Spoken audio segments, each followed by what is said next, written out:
Hello everyone, welcome back to Believer Science Academy, Bengaluru. This is topic of the day session.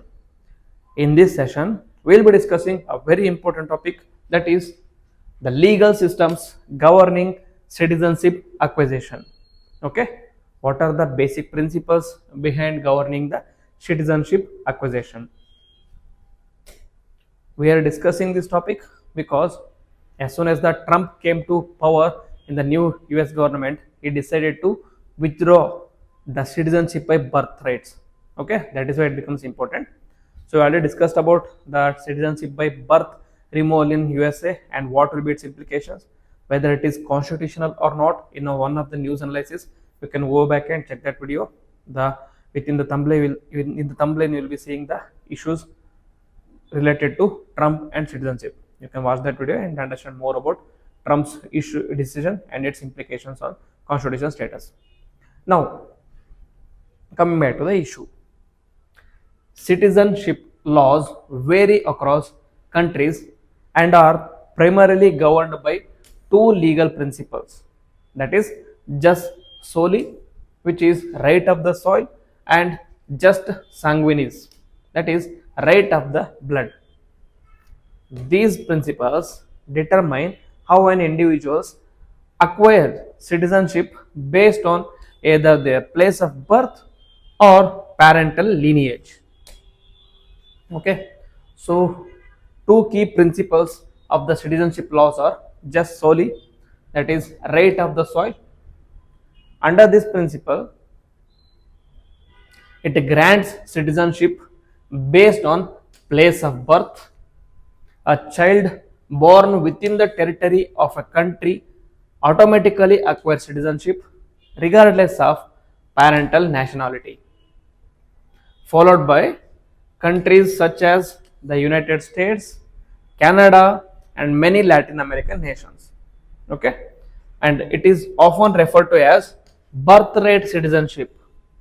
Okay, the famous example here we can quote is about Barack Obama. He was basically from an African nation, but since he was born in USA, he got the USA citizenship, and in the end he became the first black president of USA. Okay, then second principle, it is jus or jus sanguinis, that is the right of blood. Citizenship here is determined by the nationality of either one or both the parents. That is, a child inherits citizenship from parents regardless of their birthplace. Okay, it is followed by countries such as Germany, India, and Egypt. Okay, for example, in Indian, our parents are settled in some abroad countries. If they happen to have a baby there, they are still considered the citizen of India as long as they are registering them in the Indian embassy or consulate. Okay, so it doesn't matter where you are born. If you are both or any of your parent is from India, you will get the citizenship of India. Okay, that is the jus by sanguinis. Okay, next. So as I told you, citizenship laws in USA are under the news, so that is we will discuss now.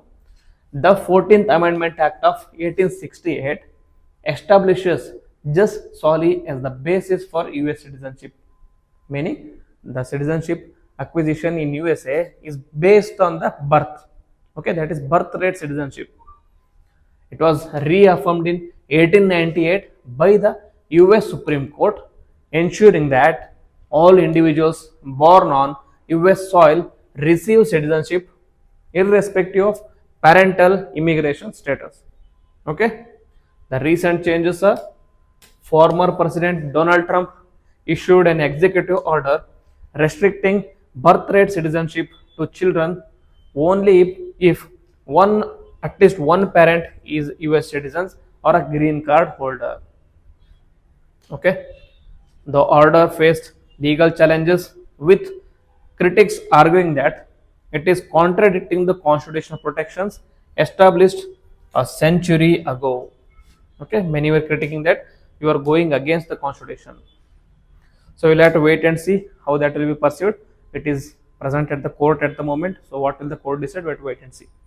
Now, a general comparison between USA and Indian citizenship laws. First one is the principle, and in USA it is by birth or jus soli. In India it is by descent or jus sanguinis. Since 1987, the law is 14th Amendment Act of USA. Here there are many laws. Citizenship Act of 1955, amended in 1987. Under this, by descent was added 2004 and 2019. And the recent changes are attempt to limit birthright citizenship. It was stayed by the court. Citizenship Amendment Act of 2019 grants selective citizenship based on the religion and based on whether they are subjected to discrimination or exploitation in their home country or not. Okay. And finally, the religious criteria: no religious discrimination, whereas in India, CAA 2019 excludes Muslim from the fast track citizenship, as they consider Muslim to be majority in the neighboring countries. As a result, it considers Muslims not as a people who are discriminated. Instead, they are the ones who are discriminating. But as per the CA, not according to me.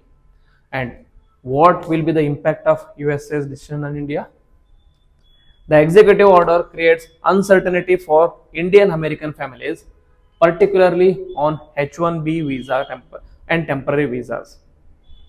Children born in the US to Indian parents previously received automatic citizenship but now may face legal challenges.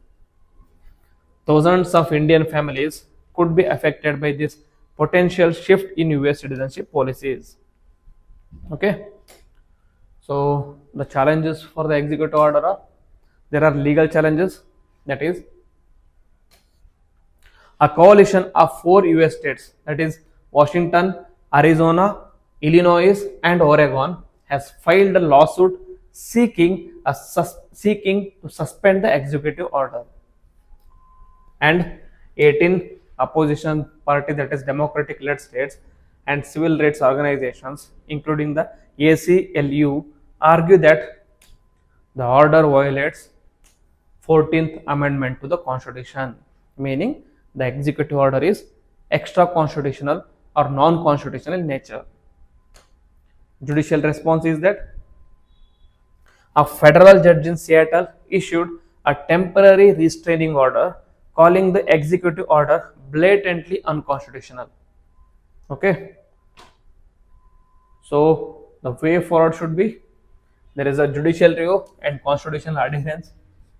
The US judiciary must ensure that any changes to the citizenship laws align with 14th Amendment and Supreme Court precedents, and policy reforms and legislative clarity is required.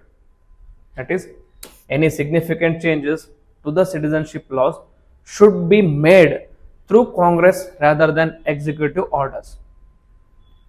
Bipartisan consultation is necessary to ensure legal stability and safeguard the rights of affected families. So in conclusion, the debate over citizenship laws, particularly in the US and India, highlights the complexity of nationality policies. While jus soli ensures inclusivity, jus sanguinis focuses on heritage-based citizenship. Any modifications to such laws must uphold constitutional principles and protect individuals' rights to nationality. Okay, so this is a very small but very important topic given the context of the day. So be thorough with your citizenship laws and read all the provisions under the Citizenship Act of 1956 as well as CAA 2019. Okay, so this ends our discussion for the day. With this, I will end the video. Jai Hind.